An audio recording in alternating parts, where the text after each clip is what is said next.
Fala galera, tudo bem com vocês? Para quem não me conhece, meu nome é Rafael Basílio, eu sou engenheiro de desenvolvimento, trabalho aqui na Alemanha desde 2016 na área automotiva.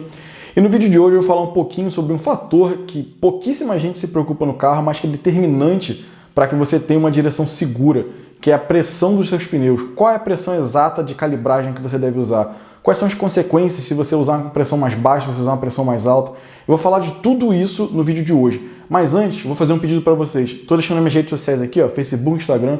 Me sigam lá. A maioria dos vídeos que eu gravo aqui são perguntas de vocês que eu respondo em forma de vídeo. Então é muito legal, muito importante que vocês me sigam lá. E é claro, se vocês gostarem desse vídeo, não se esqueça de se inscrever aqui no YouTube também e ativar o sininho das notificações. Eu faço vídeo todo sábado e aí vocês vão receber as notificações de toda vez que tiver um vídeo novo, beleza? Então vamos fazer o seguinte, eu vou botar a minha vinheta agora e na volta eu vou falar um pouquinho sobre pressão de pneus.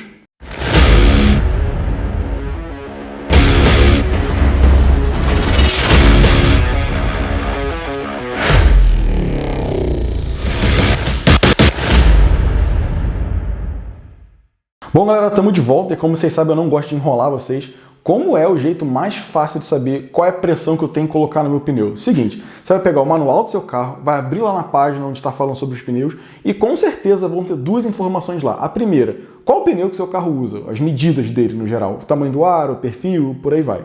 E a segunda delas é qual é a faixa de pressão que você deve usar para o seu pneu. Sempre vai ter uma faixa um valor mínimo e um valor máximo. Por quê? Esse valor de calibragem do pneu depende de quão carregado o seu carro está. Então vamos supor que no manual do seu carro diga, eu tenho que botar entre 28 e 32 libras de pressão no pneu. Essa é a faixa de segurança aí para você trabalhar.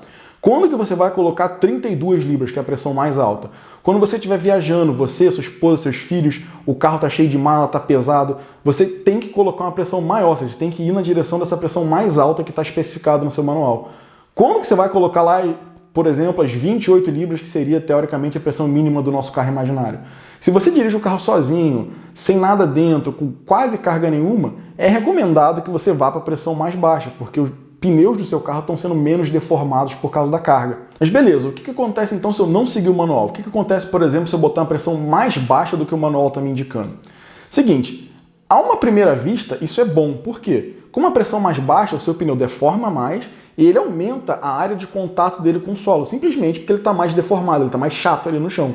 Isso é bom porque gera, a princípio, mais aderência para você, ou seja, o seu carro vai estar mais seguro, vai estar na mão, vai estar menos propenso a rodar, a deslizar a roda, passar reto numa curva e por aí vai.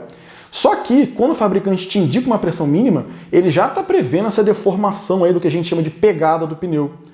Qual é a parte ruim dessa história? Qual é a parte ruim de eu colocar uma pressão mais baixa do que eu deveria?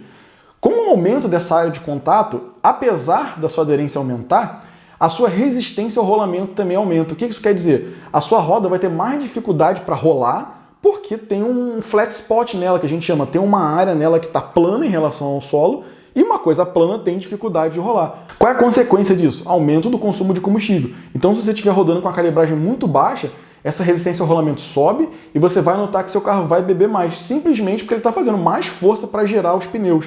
Mas esse negócio de aumentar o consumo de combustível até que é uma coisa pequena perante o que eu vou falar agora, na questão da segurança. O que acontece? Se você tem um pneu vazio que tende a deformar mais, numa curva de alta aceleração, qual é a tendência dele? Ele está plano ao chão e com as acelerações laterais a tendência dele é começar a comprimir e descolar a parte do meio do chão, ou seja, o seu pneu vai perder contato no meio e vai ficar só com as pontas em contato com o solo.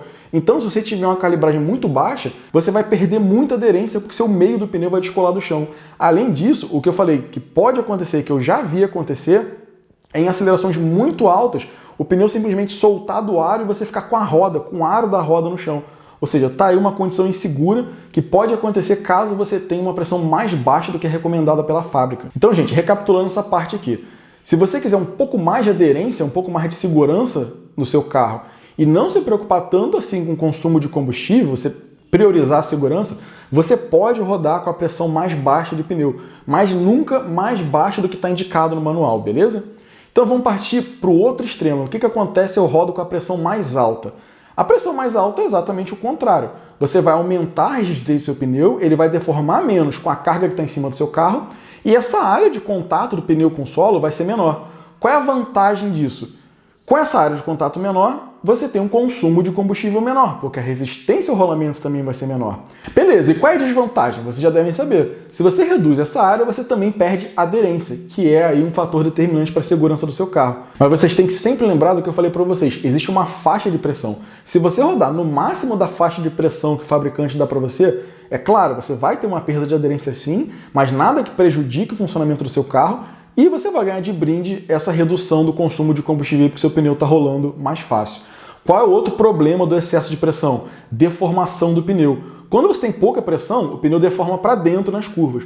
Quando você tem muita pressão, em qualquer ocasião o pneu tende a deformar para fora, tende a criar tipo um ovo na carcaça dele. E isso, no longo prazo, vai fazer com que ele rasgue, com que ele fure, com uma facilidade muito maior do que ele aconteceria se ele tivesse na pressão especificada. Então, galera, o que eu tinha para dizer hoje sobre pressão de pneus era isso. Atentem para essa coisa, olhem lá no manual do seu carro, rodem com a pressão correta na faixa, porque isso pode causar acidentes, isso pode ser muito problemático para a segurança do seu carro como um todo, beleza? Não adianta você ter N sistemas de segurança, ABS, controle de tração, lane keeping, EBD, todas essas coisas que são de segurança, se o principal componente de segurança do seu carro não está funcionando bem, que é o pneu.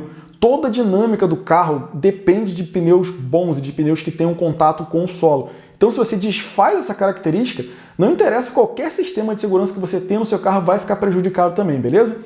Um abraço para vocês aí e até semana que vem.